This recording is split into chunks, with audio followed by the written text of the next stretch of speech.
जादुई अखरोट। बहुत साल पहले की बात है। एक यशवंत सिंह नाम का नौजवान नौकरी की तलाश में परदेश जाने के लिए चल पड़ा। उस समय यातायात के साधन बहुत कम उपलब्ध थे। वह पैदल ही चला जा रहा था। मंजिल दूर थी, लेकिन पहुंचना मजबूरी थी। चलते चलते वह एक नदी के पास पानी पीने के लिए पहुंच गया। उसने पानी पिया और सोचने लगा, मैं इतने दूर के सफर में अकेला ही जा रहा हूँ। काश मेरा कोई साथी होता तो सफर बातों बातों में कट जाता। इतने में उसे कुछ दूरी पर एक केकड़ा नदी के किनारे दिखाई पड़ा। उस केकड़े के पीछे से एक बड़ा अजगर आ रहा था। वह केकड़े को खाने जाना चाहता था। यशवंत तेजी से दौड़ा और उसने केकड़े को उठा लिया और पत्थर से मारकर अजगर को भगा दिया। केकड़े की जान बच गई। आपने मेरी जान बचाकर मुझ पर बहुत बड़ा उपकार किया। मैं आपकी मदद के लिए सदैव तैयार रहूंगा। मेरे दोस्त, मैं तुम्हें अपना साथी बनाना चाहता हूँ, अपने साथ ले जाना चाहता हूँ। यदि कोई आपत्ति ना हो तो मैं तुम्हें अपने साथ लेकर चलूं। मैं अपनी खुशी से तुम्हारे साथ चलने के लिए तैयार हूँ मेरे दोस्त। हम दोनों सुख दुख में एक दूसरे का साथ देंगे। ठीक है दोस्त, मैं तुम्हें अपने झोले में रख रहा हूँ। तुम्हारे आसपास खाने की वस्तुएं भी हैं। जब भी भूख लगे निसंकोच होकर खा लेना। ठीक है दोस्त। अब सीधे रास्ते से ना चलकर दाहिनी तरफ वाला रास्ता पकड़ लो। वह रास्ता लंबा है, लेकिन सुरक्षित रास्ता है। ठीक है मेरे दोस्त, तुम्हारी राय के अनुसार मैं इसी रास्ते से चलूंगा। चलते चलते यशवंत को एक कुटिया दिखाई पड़ी। मेरे दोस्त, क्या इस कुटिया में जाना उचित होगा? हाँ, उस कुटिया में तुम जा सकते हो। यशवंत कुटिया के पास पहुंच गया और उसे अंदर एक साधु महात्मा बैठे दिखाई दिए। उन्होंने यशवंत को अंदर बुलाया। आओ बेटा, अंदर चले आओ। महाराज, सादर प्रणाम। जीते रहो बेटा, कल्याण हो। बहुत दूर से आ रहे हो और आगे भी बहुत दूर तक जाना है। तुम ईमानदार, परिश्रमी, जीवों पर दया करने वाले और परोपकारी मनुष्य हो। मुझे तुमसे एक मदद चाहिए। कहिए महाराज, मैं प्रस्तुत हूँ। बेटा, ये जंगल है। यहाँ आसपास शेर, बाघ, चीते भी रहते हैं। मेरी गाय और एक बछड़े की मुझे बड़ी चिंता रहती है। मैं चाहता हूँ कि यहाँ एक बाड़ा बना दिया जाए ताकि कोई जानवर अंदर ना आ पाए और गाय बछड़ा सुरक्षित रहें। ठीक है महाराज, मैं आपका ये काम कर दूंगा। यशवंत ने वहाँ रुककर साधु महाराज की कुटिया के बाहर बाड़ा बना दिया और साधु महाराज बहुत प्रसन्न हुए। बेटा, तुमने मेरा बड़ा काम कर दिया है। मैं तुम्हें कुछ देना चाहता हूँ। मेरे गुरु द्वारा मेरी कुटिया में जमीन के अंदर कुछ जादुई अखरोट गड़े हुए हैं।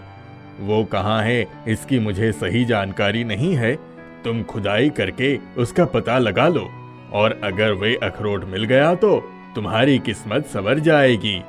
यशवंत मन में सोचने लगा कि क्या किया जाए। इससे पहले उसके दोस्त केकड़े के कान खड़े हो गए थे। मेरे दोस्त, चिंता मत करो, मैं हूँ ना। यह काम मुझ पर छोड़ दो। मैं अखरोट को ढूंढ निकालूंगा। रात्रि में साधु महाराज और यशवंत सो गए। केकड़े को भला कहाँ नींद आने वाली थी। उसने अपने किए हुए वादे के अनुसार अखरोट की खोज शुरू कर दी। कुछ घंटों की मेहनत के बाद उसने अखरोट को खोज निकाला और एक सुरक्षित जगह पर रख दिया। सुबह जब साधु महाराज और यशवंत सोकर उठे तो जादुई चमकते हुए अखरोट को देखकर चौंक गए।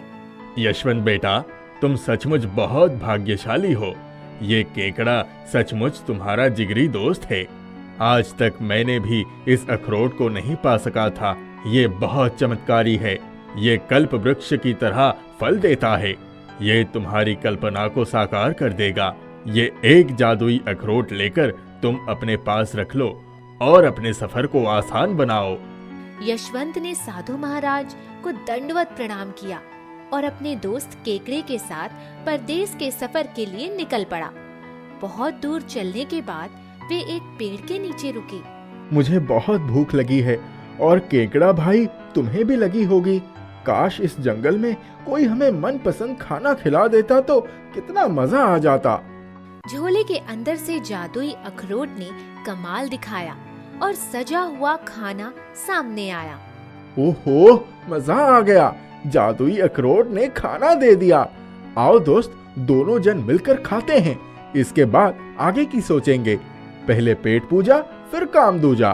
बड़ा स्वादिष्ट खाना है यार, तुम बड़ी कमाल की चीज हो, जादुई अखरोट को खोजे बिना माने नहीं। दोस्ती में जो भी वादा किया जाता है उसे निभाना जरूरी होता है। अब थोड़ा सा आराम करेंगे, फिर आगे चलेंगे। दोस्त, तुम लंबे सफर में थक गए होगे, अब अखरोट महाराज से ही कुछ हल निकालने के लिए कहेंगे। अखरोट जी, आगे का सफर बहुत लंबा है, अगर कोई सवारी मिल जाती तो काम बन जाता। यशवंत की कल्पना के पूरे होते ही सामने एक सफेद रंग का सुंदर घोड़ा आ गया। यह लो मेरे भाई, मुराद पूरी हो गई, चलो अब करो सवारी, बहुत दूर जाना है। यशवंत घोड़े पर बैठ गया और उसने झोला टांग लिया। केकड़े के साथ शानदार सफर की शुरुआत हुई। घोड़ा हवा से बातें करने लगा। कुछ समय के बाद वह परदेश पहुंच गए। वह एक सराय में रुक गए। उसका मालिक एक बदमाश था। दोस्त, यह आदमी ठीक नहीं लग रहा है। एक रात की बात है दोस्त, हमें इससे कहाँ रिश्तेदारी बनानी है। जब जादुई अखरोट और तुम्हारे जैसे दोस्त मेरे साथ है तो फिर चिंता की क्या बात है।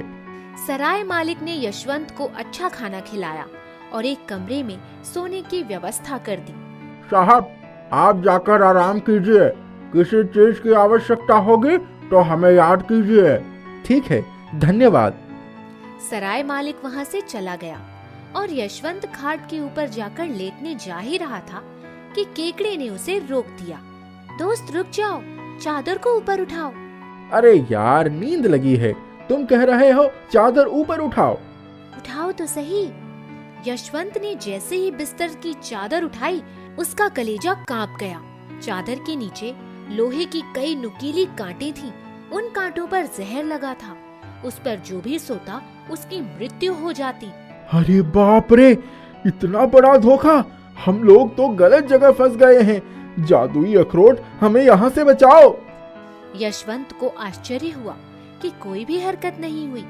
उसकी इच्छा पूरी नहीं हुई। वह झोला देखने लगा तो पूरा खाली था। पैसों के साथ जादुई अखरोट भी गायब था। उसी दुष्ट सराय मालिक ने पैसे के साथ अखरोट भी चुरा लिया। दोस्त, तुम चिंता मत करो, मैं अखरोट लेकर आऊंगा। हाँ दोस्त, उस जादुई अखरोट का मिलना बहुत जरूरी है। यशवंत का दोस्त केकड़ा धीरे धीरे चलते हुए सराय मालिक के कक्ष में पहुंचा। सराय मालिक चुराए हुए पैसे गिन रहा था। पैसे गिनने के बाद उसने अखरोट को देखा और उठाकर खाने की नियत से दांत के नीचे दबाया। अरे यह क्या! उसके सारे दांत टूटकर नीचे गिर गए। मुंह लाल हो गया। अरे बाप रे, मर गया रे, कोई बचाओ, कोई तो आओ रे, मेरे सारे दांत गिर गए रे। वह सब कुछ छोड़कर दर्द से छटपटाते हुए वहाँ से दूसरे कक्ष में भाग गया।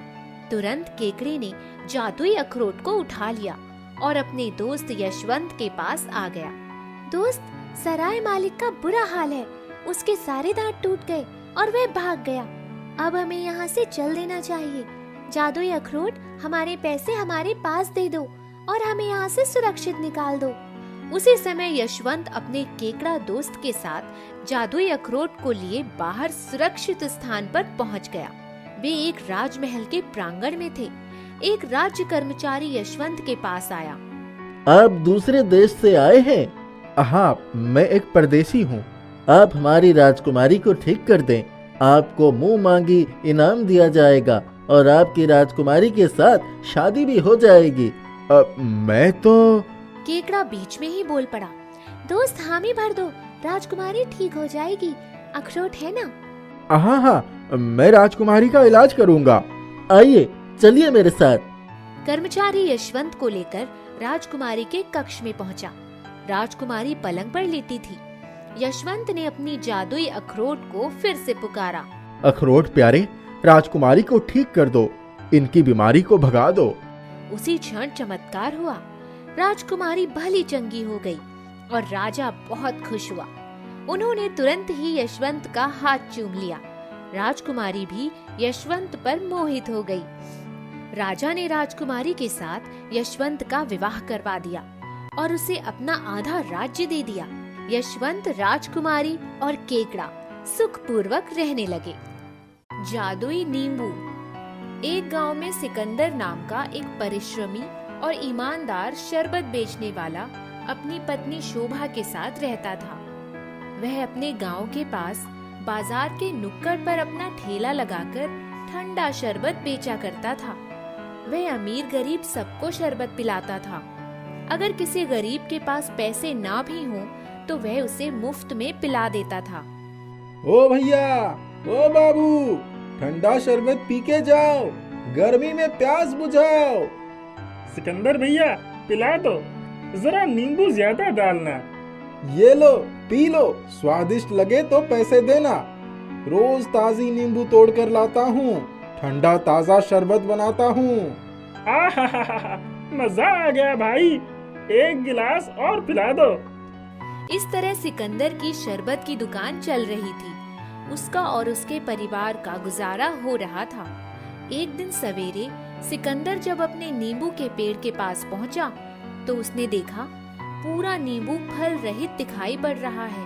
पूरे पेड़ में पत्तियां ही पत्तियां देखी। सारे नींबू जैसे गायब हो गए। गरीब सिकंदर की आंखों में आंसू भर गया। हे भगवान, कल शाम को तो बड़े नींबू लदे थे, आज सब कहाँ गायब हो गए। अब मैं शरबत कैसे बनाऊंगा, व्यापार कैसे करूंगा। बाजार को नींबू भी शाम को ही बिकने आएंगे। इतना कहते कहते सिकंदर की आंखों से आंसू नींबू के पेड़ की जड़ पर गिर पड़े। अचानक पेड़ हिल गया और बोलने लगा। सिकंदर, मैं जानता हूँ तुम ईमानदारी और परिश्रम से अपना व्यापार कर रहे हो। मेरी सिंचाई भी बड़े अच्छे ढंग से करते हो, मुझे हमेशा हरा भरा रखते हो। मैं तुम्हारी आंखों में आंसू नहीं देख सकता हूँ। यहाँ लो एक नींबू और जाकर अपना व्यापार करो। सिकंदर ने देखा एक बड़ा चमत्कार, बड़ा सा नींबू पेड़ की डाली पर लटक गया। ये तो एक नींबू है, मुझे तो ढेर सारे नींबू की जरूरत पड़ती है। मेरे प्यारे सिकंदर, यहाँ एक ही नींबू काफी है। इसे तोड़कर ले जाओ और इसका कमाल देखो। दोस्त, जब तुम कह रहे हो तो यही सही होगा। ठीक है, शाम को मिलता हूँ। सिकंदर उस विशिष्ट नींबू को लेकर अपने धंधे पर चला गया। उसने पहले ग्राहक का शरबत बनाया और नींबू निचोड़ दिया।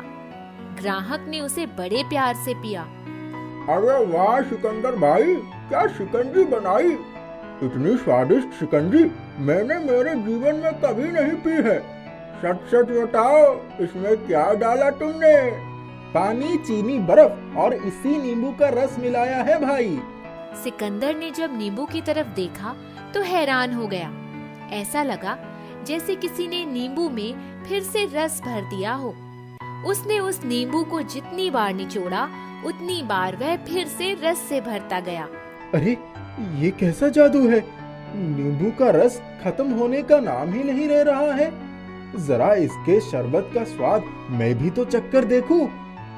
हाँ, बहुत ही मजेदार, शानदार शरबत। शाम को सिकंदर आते समय नींबू के पेड़ के पास पहुंचा। मेरे दोस्त, आपने तो मुझे एक जादुई नींबू दे दिया। इसका रस कभी समाप्त नहीं हो रहा है। सिकंदर, तुम इसके योग्य हो, इसीलिए यह तुम्हें मिला है। सिकंदर के शिकंजी की चारों तरफ धूम मच गई। उसका व्यापार दिन दूना रात चौगुना बढ़ने लगा। उसके पास अच्छी खासी दौलत आने लगी। अरे भाग्यवान, अब भगवान की कृपा से हम अपने बिटिया रानी की शादी अच्छे ढंग से कर पाएंगे। हाँ, आप सही कह रहे हैं। भगवान ने हमारी सुन ली, जो हमें ऐसा जादुई नींबू दे दिया। सिकंदर के ठेले के पास एक गन्ने के शरबत बेचने वाला मूला नाम का आदमी सिकंदर के व्यापार को देखकर मन ही मन बहुत जलता था। उसने उस जादुई नींबू का चमत्कार भी देख लिया था।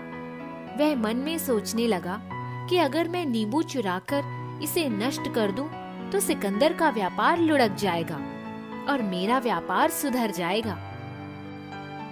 एक दिन सिकंदर पास में ही कुछ काम के लिए गया। मूला ने मौका देखकर जादुई नींबू चुरा लिया।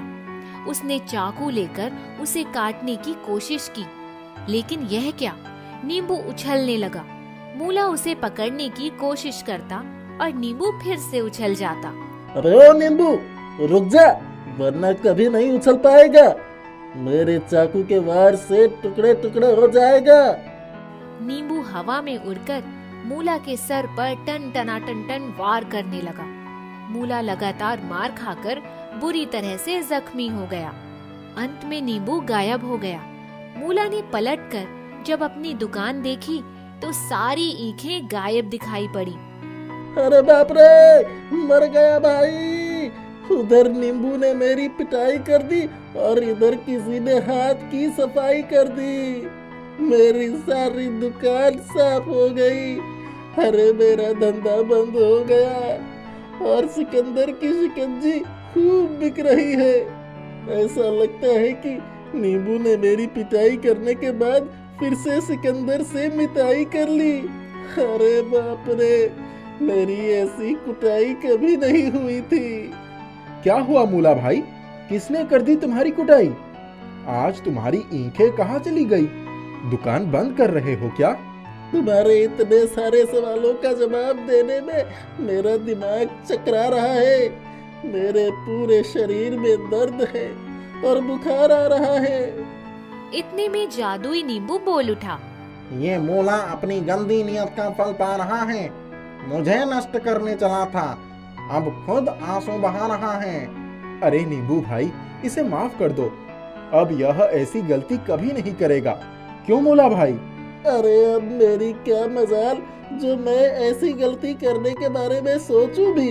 सिकंदर भाई, मुझे माफ कर दो।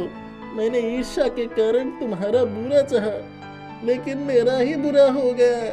अरे बाप रे, बहुत दर्द हो रहा है। चलो मैं तुम्हारा इलाज करा दूं। अब आइंदा ऐसा कभी मत करना। जादुई नींबू मुस्कुराने लगा।